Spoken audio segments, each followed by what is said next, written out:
Welcome back to biology snap. I hope आप लोग अच्छे होगे और अच्छा कर रहे होगे अपने ड्रीम के लिए। आज हम देखेंगे क्लास 11th का चैप्टर रेडॉक्स रिएक्शन। ये मोस्ट इजीएस्ट चैप्टर है और अगर आप लोगों को इसके नोट्स चाहिए तो आप लोग टेलीग्राम ज्वाइन कर लेना, डिस्क्रिप्शन में लिंक है। तो चलिए देखते हैं।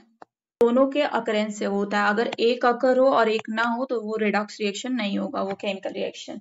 अब हम देखेंगे रिडक्शन को। रिडक्शन यानी रिमूवल ऑफ ऑक्सीजन और यहाँ पे एडिशन ऑफ ऑक्सीजन। और इसकी केमिस्ट्री के हिसाब से डिफिनेशन देखेंगे तो ये मोस्ट इंपॉर्टेंट डिफिनेशन है कि यहाँ पे गेन ऑफ इलेक्ट्रॉन्स होता है और यहाँ पे लॉस ऑफ इलेक्ट्रॉन होता है। ये बहुत इंपॉर्टेंट है। और ऑक्सीडेशन नंबर के हिसाब से देखेंगे तो ये डिफिनेशन बहुत इंपॉर्टेंट है कि यहाँ पे डिक्रीज होता है ऑक्सीडेशन नंबर में और यहाँ पे होता है इंक्रीज इन ऑक्सीडेशन नंबर। अब हम देखेंगे ऑक्सीडेशन नंबर के बारे में कि ऑक्सीडेशन नंबर होता क्या है। ये एक हाइपोथेटिकल और रियल चार्ज है एक एटम में, कि वो एटम एक एलिमेंट या कंपाउंड में प्रेजेंट है, उस पे जो रियल या हाइपोथेटिकल चार्ज कितना होता है वही ऑक्सीडेशन नंबर कहलाता है। और ये रिलेटिव चार्ज है क्योंकि एक कंपाउंड या एलिमेंट में जैसे कि H2SO4 इन सब के कंपैरिजन में इस पे कितना वो ऑक्सीडेशन नंबर होगा, वो रिलेटिव चार्ज है ऑक्सीडेशन नंबर।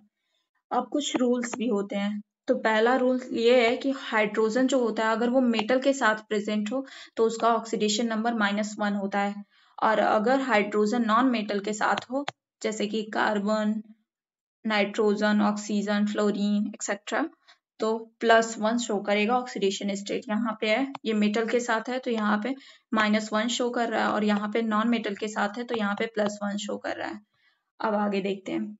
सेकेंड रूल ये है कि ऑक्सीजन है वो डिफरेंट टाइप के ऑक्साइड्स बनाता है और ये एक्सेप्शन भी शो करता है। अगर ऑक्साइड के फॉर्म में हो तो -2 दिखाता है, अगर पर ऑक्साइड के फॉर्म में हो तो -1 दिखाता है, अगर सुपर ऑक्साइड के फॉर्म में हो तो -1/2 दिखाता है। अगर ऑक्सीडेशन नंबर हम लोग एलॉय और अमलगम का देखें तो वो 0 होता है और इसका एग्जाम्पल आप लोग यहाँ पे देख सकते हो। अब कुछ ग्रुप्स हैं, जैसे शुरू से लेके मैं अंत तक बताती हूँ, बट ये बस मैं कॉमन ऑक्सीडेशन स्टेट बता रही हूँ और बाकी हम लोग निकाल के समझ लेंगे। तो चलिए देखते हैं। अल्कलाइन मेटल का +1 ऑक्सीडेशन स्टेट होता है जनरली, मतलब कॉमन ऑक्सीडेशन स्टेट मैं यहाँ पे बता रही हूँ। फिर ये होता है अल्कलाइन अर्थ मेटल जैसे कि Mg, ये +2 शो करता है। यहाँ पे Na के फिर आते हैं 13 जैसे कि एल्युमिनियम +3 शो करता है। यहाँ पे कार्बन 14 का टेट्रावेलेंसी मतलब टेट्रावेलेंट होता है।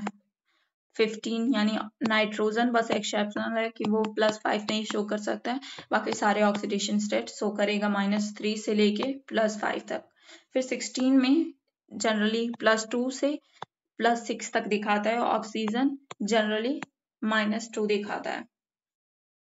फिर देखते हैं 17th ग्रुप का, ये दिखाता है -1 से लेके +7 तक। एक्सेप्शन इसका ये है कि फ्लोरीन बस -1 ही शो कर सकता है क्योंकि ये मोस्ट इलेक्ट्रोनेगेटिव एलिमेंट है। अब आगे देखेंगे हम कुछ एग्जाम्पल से ऑक्सीडेशन स्टेट निकालना सीखेंगे। पहला एग्जाम्पल देखेंगे O2F2 में ऑक्सीजन का ऑक्सीडेशन स्टेट हमें फाइंड करना है। 2 एटम है ऑक्सीजन के और इसको X मान लेंगे इसका ऑक्सीडेशन नंबर, प्लस 2 एटम है फ्लोरीन के और इसका कॉमन ऑक्सीडेशन स्टेट ये शो करता है जनरली -1 ही शो करता है और इस पे कोई फॉर्मल चार्ज नहीं है इसलिए इज इक्वल टू 0। अब इसको सिंप्लीफाई करेंगे तो x इज इक्वल टू +1 आएगा, यानी ऑक्सीजन की +1 ऑक्सीडेशन स्टेट है। अब यहाँ पे देखेंगे आयोडीन की ऑक्सीडेशन स्टेट को। एक एलिमेंट है इसलिए x मानेंगे और फिर प्लस करेंगे। 3 ऑक्सीजन के एटम है तो 3 multiply by its general oxidation state is -2 is equal to its formal charge is -1, तो यहाँ पे -1 लिखेंगे। अब इसको सिंप्लीफाई करेंगे तो आ जाएगा +5। आप देख लीजिएगा 3 2 6 -1 इज इक्वल टू +5। फिर यहाँ पे ये प्योर फॉर्म में आयोडीन प्रेजेंट है, इसलिए इसका ऑक्सीडेशन स्टेट 0 ही होगा।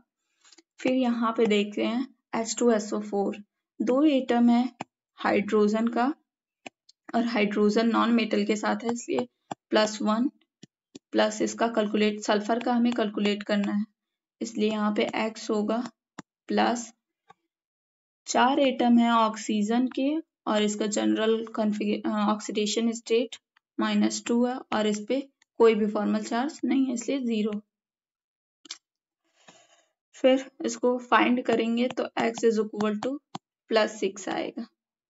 आप लोग इसी तरह करना, क्योंकि इतना इजी क्वेश्चन आता है, आप लोग फालतू के ट्रिक के चक्कर में सब खराब कर देते हो। एग्जाम्पल्स H2S2O7, इसका स्ट्रक्चर बनाने के बाद ही हम लोग ऑक्सीडेशन स्टेट निकाल सकते हैं, अदरवाइज वैसे कैलकुलेट करेंगे तो वो सारा गलत हो जाएगा।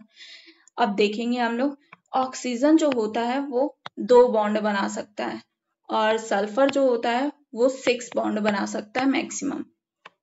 अब यहाँ पे देखेंगे ऑक्सीजन जो होता है वो मोर इलेक्ट्रोनेगेटिव होता है सल्फर के कंपैरिजन में। अब देखेंगे जो ऑक्सीजन है वो यहाँ पे एक फॉर्मल चार्ज क्रिएट कर रहा है, यहाँ पे +2 फॉर्मल चार्ज क्रिएट कर रहा है, यहाँ पे +1 इस ऑक्सीजन के थ्रू, इस ऑक्सीजन के थ्रू +1, इन सबको प्लस करेंगे तो +6 आएगा सल्फर का ऑक्सीडेशन स्टेट। वैसे ही इसका भी +6 ही आएगा, क्योंकि आप लोग सारा एलिमेंट देख ही रहे हैं। फिर यहाँ पे वैसे ही कैलकुलेट करेंगे तो यह O यहाँ पे रहेगा, H यहाँ पे रहेगा, क्योंकि ये ऑक्सीजन से जुड़ा होता है। यहाँ पे भी वैसे ही कैलकुलेट करिएगा तो +6 आएगा और यहाँ पे भी +6 आएगा। अब C3O2 का देखेंगे, अगर वो सेम एलिमेंट से कनेक्ट है तो उसका वो फॉर्मल चार्ज कोई भी क्रिएट नहीं करेगा, तो यहाँ पे बस 2, यहाँ पे +2 ऑक्सीडेशन होगा, यहाँ पे +2 ऑक्सीडेशन होगा, क्योंकि ये फॉर्मल चार्ज क्रिएट करेगा +2 और यहाँ पे 0 होगा। अब हम देखेंगे ऑक्सीडाइजिंग एजेंट को और रिड्यूसिंग एजेंट को। ऑक्सीडाइजिंग एजेंट को हम लोग ऑक्सीडेंट भी बोल देते हैं, रिड्यूसिंग एजेंट को हम लोग रिडक्टेंट भी बोल देते हैं। एक ऐसा एलिमेंट जो हाईएस्ट ऑक्सीडेशन स्टेट शो कर रहा हो, अब वो क्या करना चाहेगा, वो खुद को रिड्यूस करना चाहेगा ताकि उसकी ऑक्सीडेशन स्टेट कम हो और दूसरे को ऑक्सीडाइज करा देगा कि दूसरे की ऑक्सीडेशन स्टेट इंक्रीज हो जाए। मतलब जो हाईएस्ट ऑक्सीडेशन स्टेट शो करता है जनरली वही ऑक्सीडाइजिंग एजेंट की तरह बिहेव करता है। और रिएक्टेंट विच अंडरगोज रिडक्शन, मतलब खुद को रिड्यूस करे दूसरे को ऑक्सीडाइज करे। फिर यहाँ पे हम लोग देखेंगे एक ऐसा एलिमेंट जो लोएस्ट ऑक्सीडेशन स्टेट में हो, अगर वो लो में है तो कहाँ जाना चाहेगा, अपर ऑक्सीडेशन स्टेट में। रिएक्टेंट विच अंडरगोज ऑक्सीडेशन, मतलब ऑक्सीडाइज होकर उसकी ऑक्सीडेशन स्टेट इंक्रीज होगी। आप इस वाले एग्जांपल से देख लो, यहाँ पे ऑक्सीडेशन स्टेट 0 है, यहाँ पे क्लोरीन की भी 0 है क्योंकि ये सब एलिमेंटल फॉर्म में है।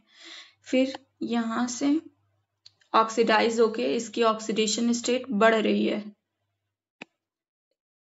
ये अपने लोवेस्ट ऑक्सीडेशन स्टेट में है, इसलिए वो इंक्रीज करके +1 में जा रहा है, इसलिए ये रिड्यूसिंग एजेंट के जैसा, जैसे कि ये रिड्यूसिंग एजेंट जैसा बिहेव करेगा। H2 खुद को ऑक्सीडाइज कर रहा है और दूसरे को रिड्यूस कर रहा है। अब क्लोरीन के टर्म में देखेंगे तो क्लोरीन यहाँ पे 0 है, यहाँ पे -1, मतलब 0 से भी कम हो गया, यानी कि रिडक्शन। और रिडक्शन क्या है, ऑक्सीडाइजिंग एजेंट है। क्यों, क्योंकि जो क्लोरीन है ये इससे तो ज्यादा ही इसका ऑक्सीडेशन स्टेट है, इसलिए ये अपना ऑक्सीडेशन घटाना चाह रहा है, खुद को घटा के दूसरे का बढ़ा रहा है। आप यहाँ पे देख रहे हैं खुद का ऑक्सीडेशन स्टेट घटा रहा है और दूसरे वाले का बढ़ा रहा है, इसलिए इसको ऑक्सीडाइजिंग एजेंट कहेंगे। इस तरह से आप लोग समझेंगे तो आप लोगों को बहुत अच्छा लगेगा और समझ में भी बहुत अच्छा आएगा। थैंक यू सो मच और आई होप आप लोगों को अच्छा लगा होगा। और अगर आप लोगों को ये पेज चाहिए तो आप लोग टेलीग्राम चैनल ज्वाइन कर लीजिएगा। Thank you so much, follow for more.